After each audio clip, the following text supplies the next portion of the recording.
Hello everyone, welcome back to another vlog. ಇವತ್ತಿನ ಈ ವ್ಲಾಗಲ್ಲಿ ನಾನು ಮಂಡೇ ಟು ಸ್ಯಾಟರ್ಡೇ ನಾನು ಲಂಚ್ ಬಾಕ್ಸ್ಗೆ ಏನು ಪ್ಯಾಕ್ ಮಾಡಿ ಕಳಿಸ್ದೆ ಕಾರ್ತಿಕ್ಗೆ ಮತ್ತು ಚರಿತ್ಗೆ ಅಂತ ತೋರಿಸ್ತಾ ಇದ್ದೀನಿ. ಎಷ್ಟೋ ಜನ ತಿಂಡಿ ಮಾಡೋದು ಬೇಗ ಆಗಲಿ ಕೆಲಸಗಳು ಅಂತ ಬ್ರೆಡ್ ಆಮ್ಲೆಟು ಆ ಥರ ಈ ಥರ ಜಂಕ್ ಫುಡ್ಡು ಅನ್ಹೆಲ್ದಿ ಮೈದಾ ಇರೋ ಅಂಥದ್ದು ತಿಂತಾರೆ.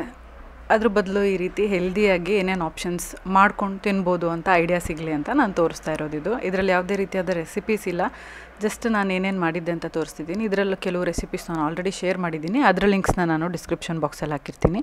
ಫಸ್ಟಿಗೆ ಈಗ ನಾನು ಚಪಾತಿ ಪಲ್ಯ ಪ್ಯಾಕ್ ಮಾಡ್ತಿದ್ದೀನಿ ಮಂಡೇಗೆ. ಪಲ್ಯ ನಾನು ಆಲೂಗಡ್ಡೆ ಬದನೆಕಾಯಿ ಪಲ್ಯ ಪ್ಯಾಕ್ ಮಾಡ್ತಾಯಿದ್ದೀನಿ. ಇದು ತುಂಬ ಸಿಂಪಲ್ ಆದ ಪಲ್ಯ.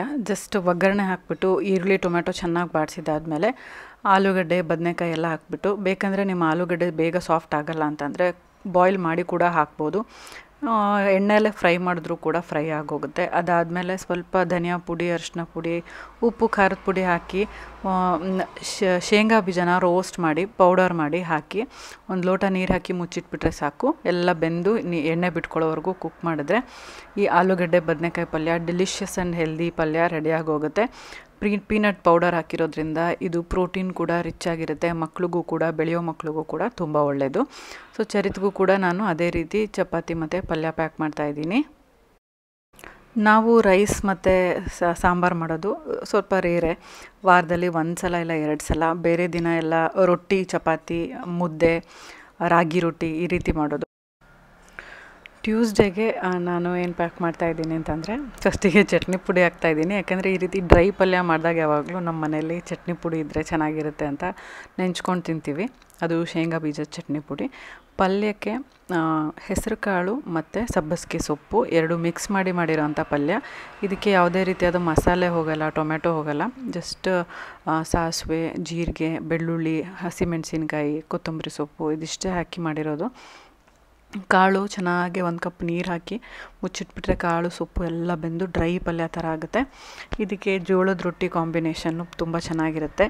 ಸಾಫ್ಟ್ ಜೋಳದ ರೊಟ್ಟಿ ಜೊತೆ ಪಲ್ಯ, ಚಟ್ನಿ ಪುಡಿ ಬೆಸ್ಟ್ ಕಾಂಬಿನೇಷನ್. ಆರೋಗ್ಯಕ್ಕೂ ಕೂಡ ತುಂಬ ಒಳ್ಳೆಯದು. ನಾನು ಜೋಳದ ರೊಟ್ಟಿನ ಇಷ್ಟು ಈಸಿಯಾಗಿ, ಚಪಾತಿ ಅಷ್ಟೇ ಈಸಿಯಾಗಿ ಮಾಡೋದನ್ನು ಒಂದು ವೀಡಿಯೋದಲ್ಲಿ ಡೀಟೇಲಾಗಿ ತೋರಿಸಿದ್ದೀನಿ. ಆ ವಿಡಿಯೋ ನೀವು ನೋಡಿಲ್ಲ ಅಂದರೆ ಲಿಂಕ್ನ ಡಿಸ್ಕ್ರಿಪ್ಷನ್ನಲ್ಲಿ ಹಾಕಿರ್ತೀನಿ, ನೋಡಿ. ತುಂಬ ಜನ ರೊಟ್ಟಿ ಮಾಡೋಕ್ಕೆ ಬರ್ದಿಲ್ದಿರೋರು ಆ ವಿಡಿಯೋ ನೋಡಿ ರೊಟ್ಟಿ ಮಾಡೋದು ಕಲ್ತ್ವಿ ಅಂತ ನನ್ನ ಹತ್ರ ಖುದ್ದಾಗಿ ಹೇಳಿದ್ದಾರೆ, ಕಮೆಂಟ್ಸಲ್ಲಿ ಕೂಡ ಹೇಳಿದ್ದಾರೆ, ಸಿಕ್ಕಾಗೆಲ್ಲ ಹೇಳ್ತಿರ್ತಾರೆ. ಸೊ ನಿಮಗೂ ಯೂಸ್ ಆಗ್ಬೋದು. ಜೋಳದ ರೊಟ್ಟಿ, ರಾಗಿ ರೊಟ್ಟಿ, ಅಕ್ಕಿ ರೊಟ್ಟಿ, ಯಾವ ರೊಟ್ಟಿ ಬೇಕಾದರೂ ತುಂಬ ಅಂದರೆ ತುಂಬ ಈಸಿಯಾಗಿ ಮಾಡ್ಬೋದು. ಆ ಮೆಥಡ್ನ ಯೂಸ್ ಮಾಡಿ. ನೆಕ್ಸ್ಟ್ ನಾನು ಬುಧವಾರಕ್ಕೆ ಚಪಾತಿ ಮಡಚಿ ಮಾಡಿರೋಂಥ ಸಾಫ್ಟ್ ಚಪಾತಿ. ಈ ಥರ ಚಪಾತಿ ಮಾಡಿದ್ರೆ ಮಧ್ಯಾಹ್ನದವರೆಗೂ ಸಾಫ್ಟಾಗಿರುತ್ತೆ. ಸ್ವಲ್ಪ ಆಯಿಲ್ ಅಥವಾ ಘೀ ಹಾಕಿ ಮಾಡ್ಬೋದು. ಪಲ್ಯಕ್ಕೆ ನಾನು ಪಾಲಕ್ ದಾಲ್ ಮಾಡಿದ್ದೀನಿ.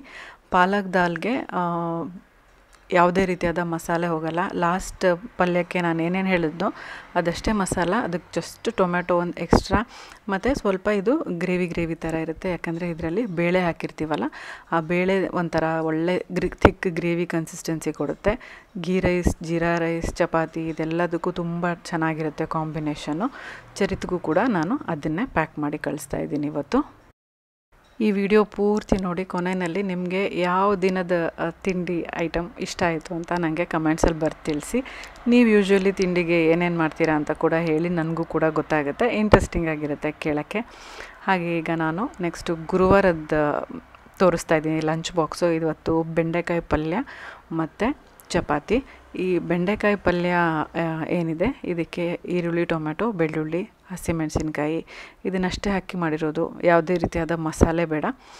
ತುಂಬ ಮಸಾಲೆ ತಿನ್ನೋದು ಕೂಡ ಆರೋಗ್ಯಕ್ಕೆ ಒಳ್ಳೆಯದಲ್ಲ ಡೈಲಿ. ಅದಕ್ಕೋಸ್ಕರ ಅವತ್ತಿನ ದಿನ ಚರಿತ್ಗೆ ಮಳೆ ಅಂತ ರಜೆ ಕೊಟ್ಟಿದ್ದರು. ಅದಕ್ಕೋಸ್ಕರ ನಾನು ಚರಿತ್ಗೆ ಲಂಚ್ ಬಾಕ್ಸ್ ಪ್ಯಾಕ್ ಮಾಡಿಲ್ಲ. ಈಗ ಫ್ರೈಡೇಗೆ ನಾನು ಬೀಟ್ರೂಟ್ ಪಲ್ಯ ಮತ್ತು ಚಪಾತಿ ಪ್ಯಾಕ್ ಮಾಡ್ತಿದ್ದೀನಿ.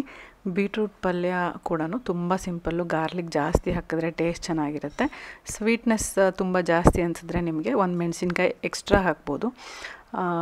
ಈಗ ಇದಕ್ಕೆ ಚಪಾತಿ ಕಾಂಬಿನೇಷನಲ್ಲಿ ಪ್ಯಾಕ್ ಮಾಡ್ತಿದ್ದೀನಿ. ನನಗೆ ಬೀಟ್ರೂಟ್ ಪಲ್ಯ ಅಷ್ಟು ಇಷ್ಟ ಆಗಲ್ಲ, ಬಟ್ ಸ್ಟಿಲ್ ಹೆಲ್ತಿಗೆ ಒಳ್ಳೆಯದು ಅಂತ ತಿನ್ನಲೇಬೇಕಲ್ಲ ಅಂತ ತಿಂತೀನಿ. ನಿಮಗೂ ಕೂಡ ಬೀಟ್ರೂಟ್ ಪಲ್ಯ ಇಷ್ಟ ಆಗಿಲ್ಲ ಅಂತಂದರೆ ಒಂದು ಸಲ ಗಾರ್ಲಿಕ್ ಜಾಸ್ತಿ ಹಾಕಿ ಹಸಿಮೆಣಸಿನ್ಕಾಯಿ ಒಂದು ಎಕ್ಸ್ಟ್ರಾ ಹಾಕಿ ಮಾಡಿ ನೋಡಿ, ಚೆನ್ನಾಗಿರುತ್ತೆ. ಸ್ಯಾಟರ್ಡೇಗೆ ರೈಸ್, ರಸಮ್ ಮತ್ತು ಸೊಪ್ಪಿನ ಪಲ್ಯ. ಈ ರಸಮ್ ಇದೆಯಲ್ಲ ಅದು ಬೇಳೆ ಸೊಪ್ಪನ್ನ ಕಟ್ಟು ಅಂತ ತೆಗಿತೀವಲ್ಲ ನಾವು ಬಸ್ಸಾರಿಗೆ ಅಂತ, ಆ ನೀರಲ್ಲಿ ಆ ತಿಳಿಯಲ್ಲಿ ಮಾಡಿರೋಂಥ ತಿಳಿಸಾರು. So healthy nutritious. ಇದಕ್ಕೆ ನಾವು ರೈಸ್ ಮತ್ತು ಅದರದ್ದು ಸೊಪ್ಪಿನ ಬೇಳೆದು ಪಲ್ಯ ಜಸ್ಟ್ ಉಸ್ಲಿ ಥರ ಒಗ್ಗರಣೆ ಹಾಕಿ ಮಾಡಿರೋದು. ಹೆಲ್ದಿ ನ್ಯೂಟ್ರಿಷಿಯಸ್ ಕಂಪ್ಲೀಟ್ ಮೀಲ್ ಅಂತಲೇ ಹೇಳ್ಬೋದು ಇದು 3 ಕಾಂಬಿನೇಷನು.